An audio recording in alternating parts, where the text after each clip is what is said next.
The faces in the boardroom turned toward me with that mixture of pity and awkward discomfort that signals the end of a career.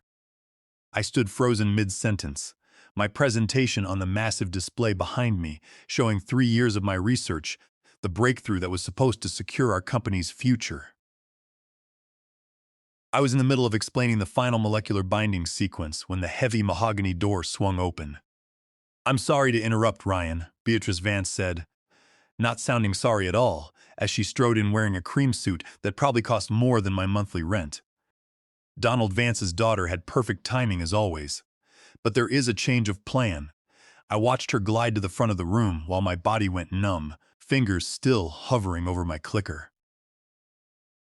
The 6 investors, who minutes earlier had been nodding along to my presentation, now straightened in their chairs, their attention completely redirected. They were wealthy men and women, accustomed to power, and they followed the money. "My father asked me to share some exciting news," Beatrice continued, not even glancing my way.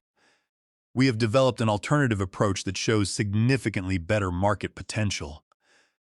My throat closed as she pulled up her own presentation, effortlessly minimizing mine with a casual gesture that seemed to mirror what she was doing to my entire existence.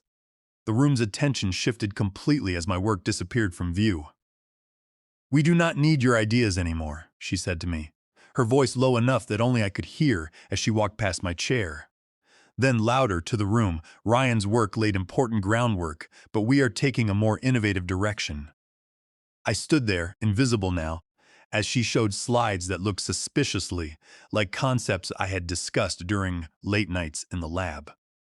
These were concepts I had never formally presented to the executive committee, but had written in my personal notebooks, concepts that she claimed as her own work. Beatrice spoke with a practiced, polished ease, using terms she had clearly memorized but did not truly understand. When she finished, the room erupted in applause. Gregory Highland, our lead investor, actually stood up. "This is exactly what we hoped to see," he said, beaming at Beatrice. "Much more commercially viable." I packed my laptop with mechanical movements as they discussed funding rounds and expansion plans. My hands were steady, but inside I was entirely cold. Nobody noticed when I slipped my key card out of my wallet and placed it on the table. I caught Donald Vance's eye as I headed for the door. The chief executive officer, who had once told me I was the future of his company, now looked through me like I was already gone. "Enjoy the funding," I said quietly, my voice steadier than I felt. It was only when I reached my car that the shaking started. I gripped the steering wheel, trying to process what had just happened. 3 years of work, my innovation, my future, and most crushing of all, they did not even need me to explain it. Beatrice had studied my work closely enough to present it as her own. Yet she lacked the technical depth to actually make it function in a real-world setting. I drove home in a daze, already calculating what I needed to withdraw before Donald realized what I had done. I had 48 hours at most to execute my transition plan. My name is Ryan Mercer. I am not what most people picture when they think of a scientific innovator. I do not have advanced degrees from prestigious universities or family connections in the industry. What I do have is an ability to see patterns others miss, and the stubborn persistence to follow them to their conclusion. I grew up watching my mother clean other people's homes, studying at whatever desk or table was available, in whatever small apartment we could afford that month. I clawed my way through college on scholarships and working long shifts as a short-order cook. When most students were sleeping, I was in labs, assisting on research that never bore my name. Donald Vance hired me 4 years ago, despite my unconventional background, or perhaps because of it. "Fresh perspectives create breakthroughs," he had said during my interview, seeming genuinely impressed by my self-taught approach to molecular biology. For 3 years, I worked 16-hour days, developing a method to stabilize volatile compounds that could revolutionize how we deliver targeted medications to the body. It was not just a job, it was my life's work, the innovation that would finally prove I belonged in this elite field. I never saw Beatrice Vance coming. She arrived 8 months ago, fresh from some European business school, installed in the corner office with a made-up title, Strategic Innovation Director. Donald Vance introduced her with proud father eyes, telling us all how lucky we were to have her fresh perspective. I tried to be welcoming. I shared my research when she asked questions, explained my methodology when she seemed interested. I thought she genuinely wanted to learn and contribute to our shared goals. "You are brilliant, Ryan," she told me once, leaning against my workstation. "But you do not understand how this industry actually works." I did not realize those words were both a warning and a threat. The meeting with investors had been scheduled for months, my chance to present directly to the people who controlled our future funding. Donald Vance had personally told me to prepare, had reviewed my slides, had nodded with satisfaction at the results I presented. Then, 3 days before the meeting, Beatrice started asking more detailed questions. She insisted on seeing my latest lab notebooks. She wanted to understand the commercial applications more clearly. But I was not stupid. After catching Beatrice looking through the files on my desk after hours, I realized what she was planning. I had already begun protecting my intellectual property. Under California Labor Code Section 2870, any invention developed by an employee on their own time, using their own resources, and without company trade secrets belongs entirely to the employee. I had taken this legal boundary very seriously. I rented a small garage space, purchased my own centrifuge, microscope, and chemical reagents with my personal savings, and conducted the critical advanced validation steps of the stabilization process there. I kept meticulous, notarized lab journals documenting every experiment performed at home. The version of the technology Vance Therapeutics possessed was an incomplete draft, lacking the specific catalytic agent required to stabilize the compound without causing rapid degradation. I had withheld that key formula, knowing it was my personal intellectual property under California law. I opened the door to my apartment now, tossing my keys onto the counter and staring at the emptiness. My cat, Einstein, rubbed against my ankles, sensing my distress. I picked him up, burying my face in his soft fur as the reality crashed over me. She had not just stolen my presentation, she had tried to steal my future. By this time tomorrow, Donald would realize what I had withdrawn, and then the real chaos would begin. My phone buzzed with a text from Leo Albright, my closest friend at the lab. "What happened?" "Everyone is talking, but nobody knows anything." I stared at the message, unsure how to respond. How do you explain having your life's work ripped away? How do you admit you have just walked away from everything you built? Before I could decide, another message appeared, this one from Donald Vance himself. "We need to talk now." I turned off my phone and opened my laptop instead. There was work to do. I spent the rest of the night reviewing my personal records, ensuring every single experimental log was securely backed up on my private servers. I also reviewed the employment agreement I had signed 4 years ago. It was standard, but it explicitly lacked any assignment of independent inventions, meaning my work at the garage was fully protected. I knew the law was on my side, but I also knew Donald would use every corporate resource to crush me if he could. I had to remain one step ahead. The next morning dawned with the artificial calm that precedes a storm. I showered, dressed carefully in my most professional suit, and prepared for the confrontation I knew was coming.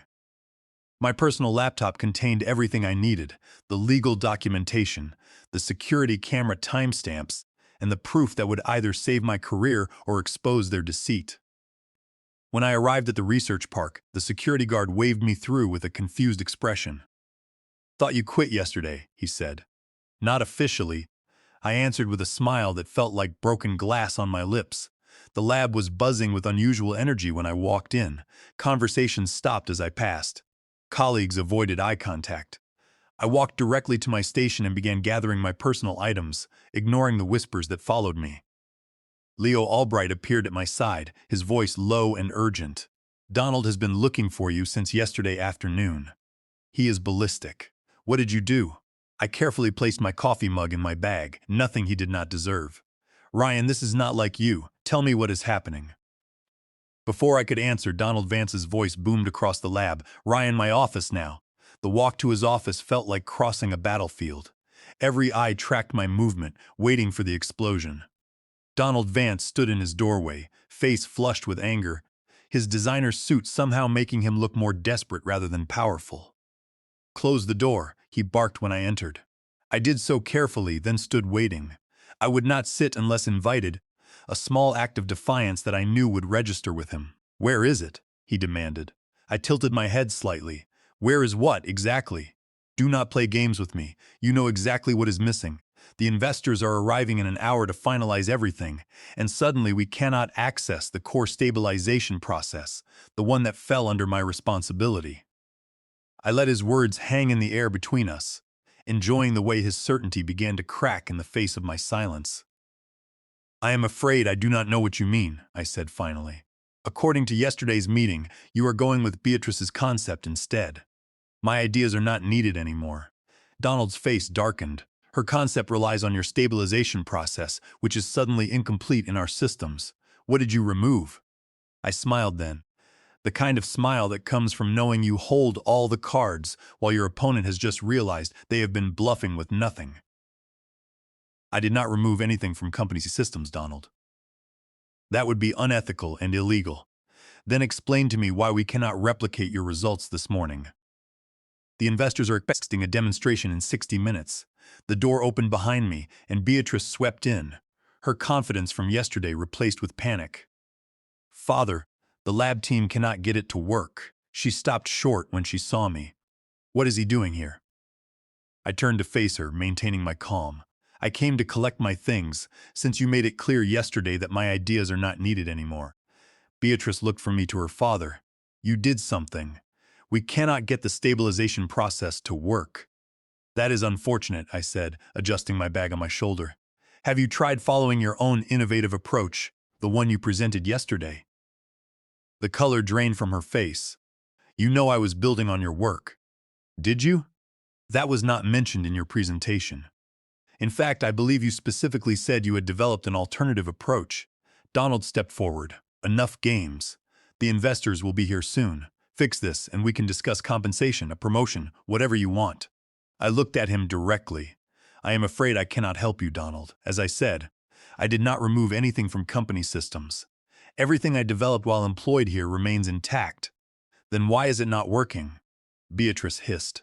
"Perhaps because science requires understanding, not just slides and buzzwords." I moved toward the door. "Now, if you will excuse me, I have a meeting of my own to attend." Donald moved to block my path. "You are not going anywhere until you fix this." I kept my expression neutral as I looked up at Donald. "Are you physically preventing me from leaving? Because that would create a whole different set of problems for you." The implied threat hung between us. Donald was many things, but he was not stupid. After a moment, he stepped aside. His jaw clenched so tight I could almost hear his teeth cracking. "This is not over," he said. "Actually, it is," I replied, walking past him. "I quit yesterday, remember? When your daughter announced that my ideas were not needed anymore. I felt their stares burning into my back as I walked through the lab. Colleagues who had been whispering minutes earlier watched in stunned silence. Most would never dare to stand up to Donald Vance. His reputation for crushing opposition was legendary. As I reached the main door, Beatrice's voice rang out, high and strained. "He sabotaged us. He must have." I did not turn around. I did not need to see their expressions to know the damage was spreading. Doubt, confusion, fear. The investors would arrive to find chaos instead of confidence. The perfect presentation Beatrice had delivered yesterday would crumble when they asked for demonstrations. Outside, I took my first deep breath since entering the building. The morning air felt cleansing after the suffocating tension. I checked my phone. 3 missed calls from unknown numbers and a text from Leo. What just happened? I got into my car but did not start it immediately. Instead, I watched the main entrance, waiting. 5 minutes later, Gregory Highland arrived with 2 other investors. Their expensive cars and confident strides spoke of people accustomed to receiving deferential treatment. They had no idea they were walking into a disaster.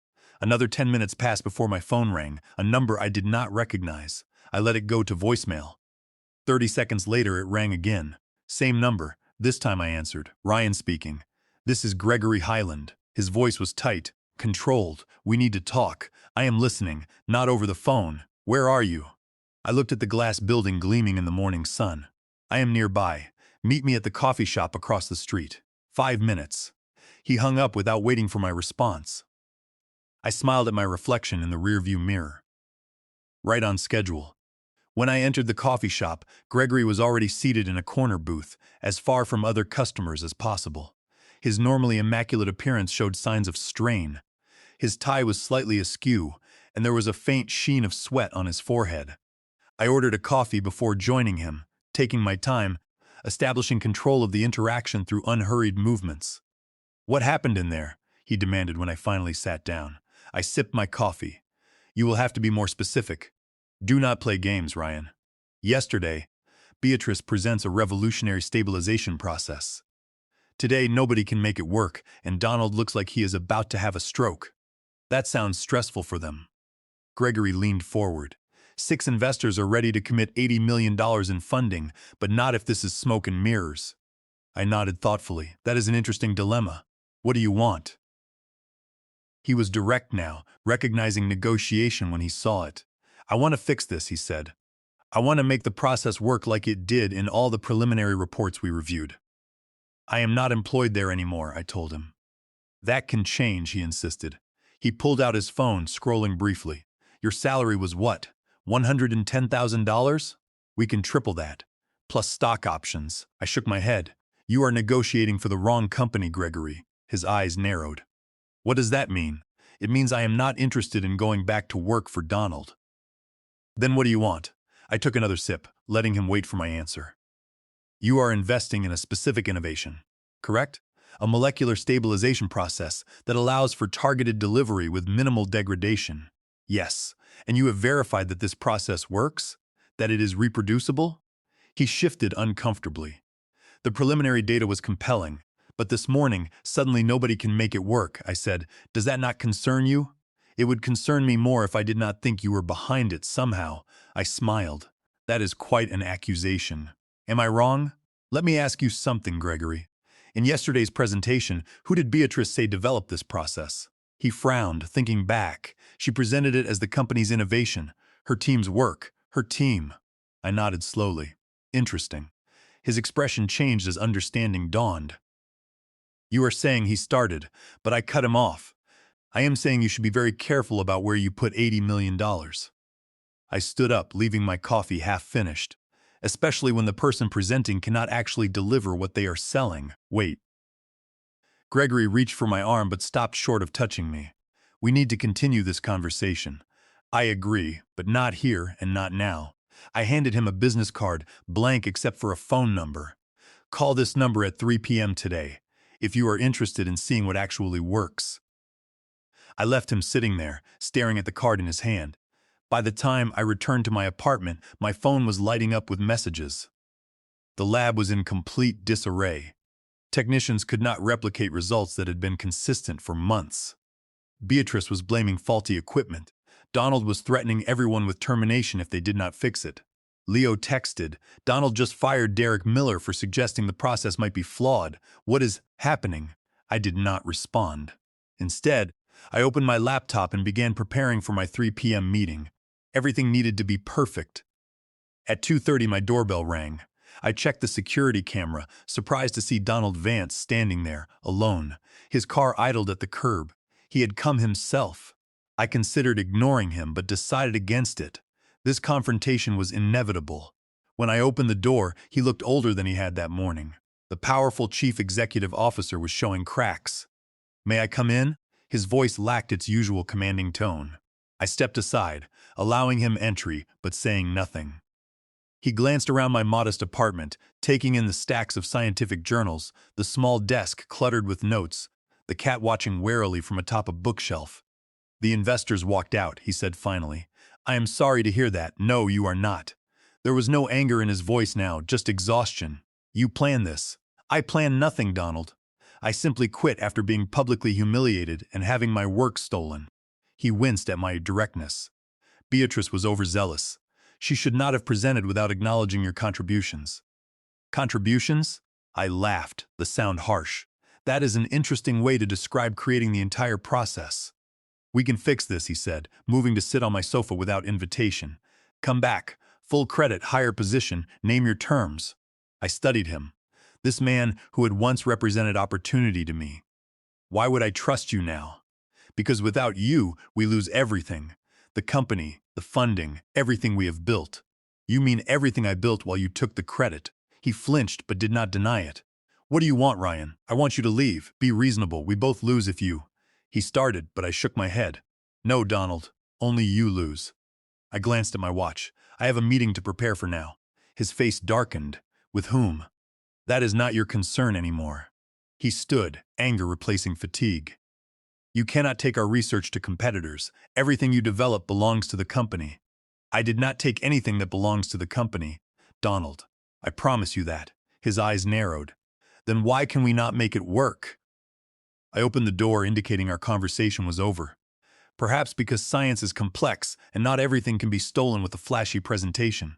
As he stepped toward the door, his phone rang. He checked it, his expression shifting from anger to concern. We are not finished, he said, answering the call as he walked out. At 3 p.m. exactly, my phone rang. Hello, Gregory, I answered. Have you decided if you are interested in seeing something that actually works? I am listening, he replied. The entire investment group is with me. After this morning's situation, we need certainty. I smiled. Text me the address.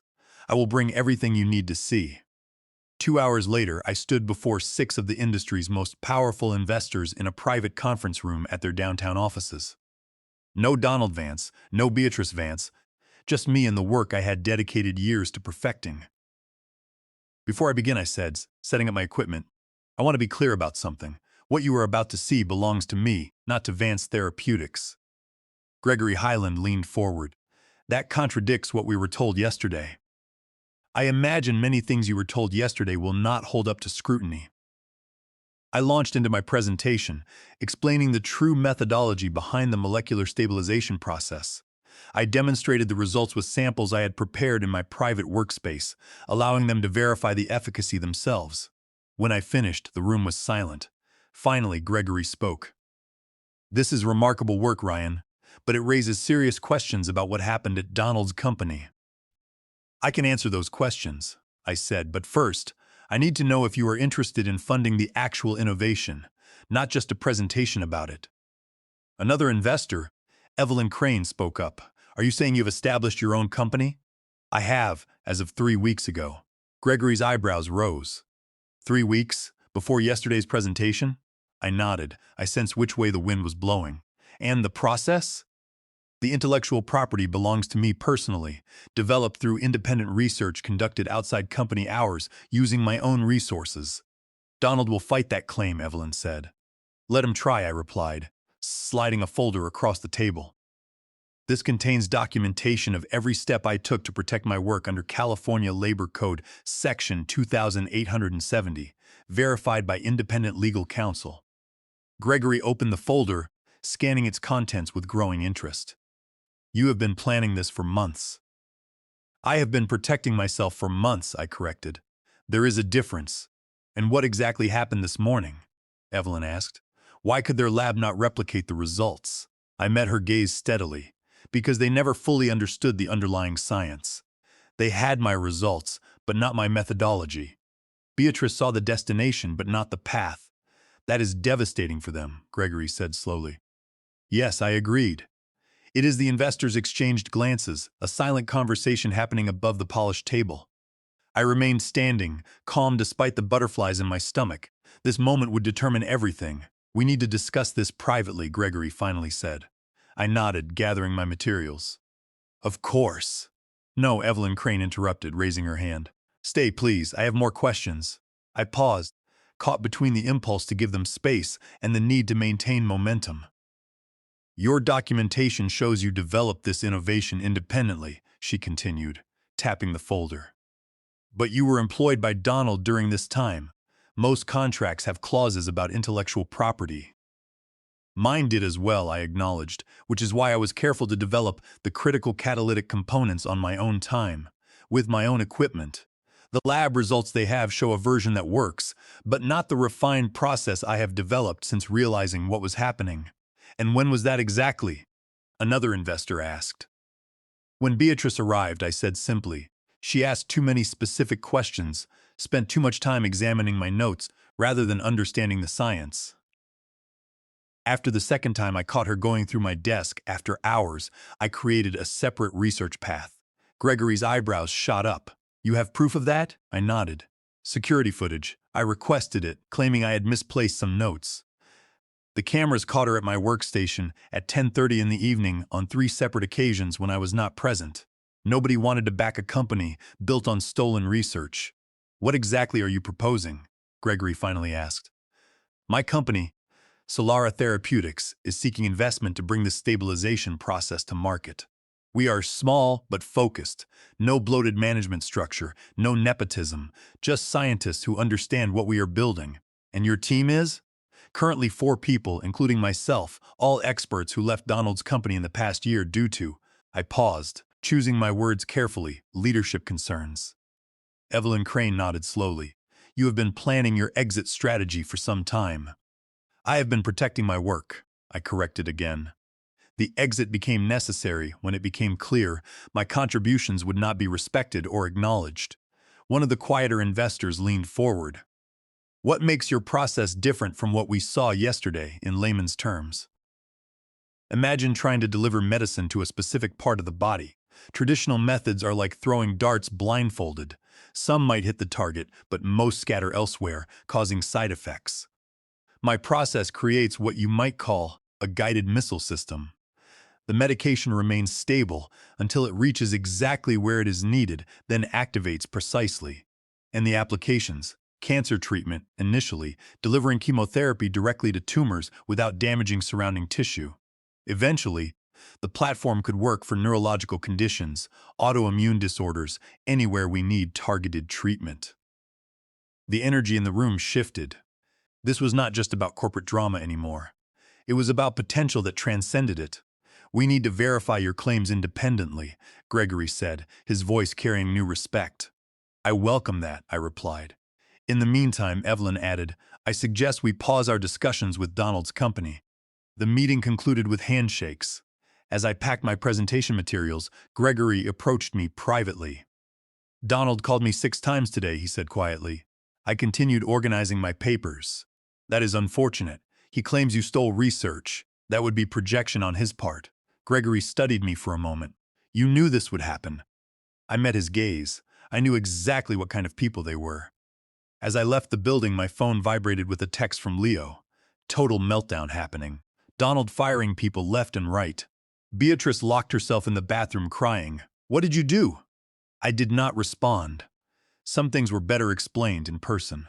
When I reached my car, another message appeared. This one from Donald himself. This is not over.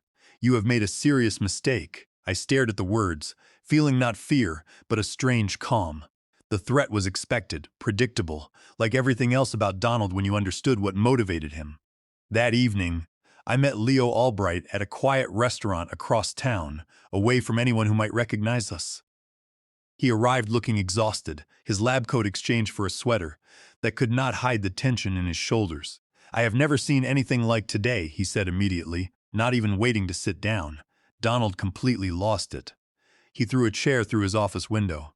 Is everyone okay? Physically? Yes. Professionally? Half the senior staff resigned on the spot. The rest are updating their resumes. The investors pulled out completely. All of them. I nodded, unsurprised. You did something, he continued, studying my face. You know exactly what happened. I protected myself and my work. How? I smiled slightly. By understanding people's motivations. Donald wants status and control. Beatrice wants to prove herself to her father without doing the work. The investors want a return without risk. And you, what do you want? Recognition for what I built, and never to feel as powerless as I did in that boardroom. Leo sat back. You are starting your own company, are you not? Already started 3 weeks ago. His eyes widened. Before the presentation, I saw where things were heading. He hesitated, is there room for another scientist? I thought you would never ask. The next morning, my lawyer, Wayne Thornton, called with news. Donald Vance's request for an emergency injunction had been denied. The judge reviewed our records under California's Labor Code Section 2870 and ruled that my independent research was fully protected. Vance Therapeutics was floundering and their stock dropped 15% by afternoon. Beatrice was quietly removed from her position. That evening, Beatrice showed up at my new lab. She looked defeated, her confidence entirely gone. Why did you do this? she asked, sinking into a chair. You destroyed yourselves, I replied. You tried to steal my work without understanding the science. She insisted she only adapted it. But I told her science has no shortcuts. She asked how I knew what would happen. I explained that while she was studying my notes, I was studying her behavior. She stood up, asking if the investors were backing me now. I nodded, telling her that trust is nearly impossible to restore once broken. As she turned to leave, she accused me of planning it all from the beginning. No, I corrected. I simply created options for myself while you and your father eliminated yours. After she left, I sat alone in the lab surrounded by the equipment I had purchased with my own savings. The space was small compared to Donald's state-of-the-art facility, but it was mine. Every beaker, every centrifuge, every microscope represented a choice to bet on myself when no one else would. 48 hours after Beatrice interrupted my presentation, everything had changed. Vance Therapeutics was in freefall. The investors were negotiating with me instead, and the research that might help countless patients would continue under my direction. The revenge was not in destroying Donald or humiliating Beatrice. It was in proving they had never been necessary to our success. My phone rang. Gregory, again. The board has finalized their decision, he said without preamble. We are prepared to offer initial funding of $60 million, with performance-based additions that could take it to $100 million. I closed my eyes briefly, absorbing the magnitude of what had just happened. There is something else, he continued. Donald is being removed as chief executive officer. The board has lost confidence. I see. They are asking about you as a possible replacement? I laughed, genuinely surprised. I am flattered, but no, I am building something of my own now. I thought you might say that. Worth asking, though. When we hung up, I walked through the quiet lab, running my fingers over equipment that represented not just scientific tools, but freedom. The freedom to work on my own terms, to be recognized for my contributions, to never again stand silently while someone else took credit for my life's work. The next morning, a courier delivered a package to my apartment. Inside was a lab notebook, my original one, the one that had disappeared from my desk months earlier. A small note accompanied it, written in Donald Vance's distinctive handwriting. You have won. Was it worth it? I closed the notebook, feeling the weight of years of work in my hands. Was it worth it? The question lingered as I prepared for my day, for investor meetings, for the beginning of something new.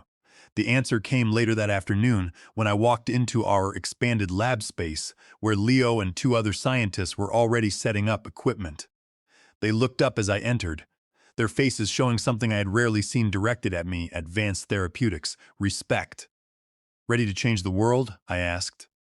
Their answering smiles told me everything I needed to know. Yes, it was worth it.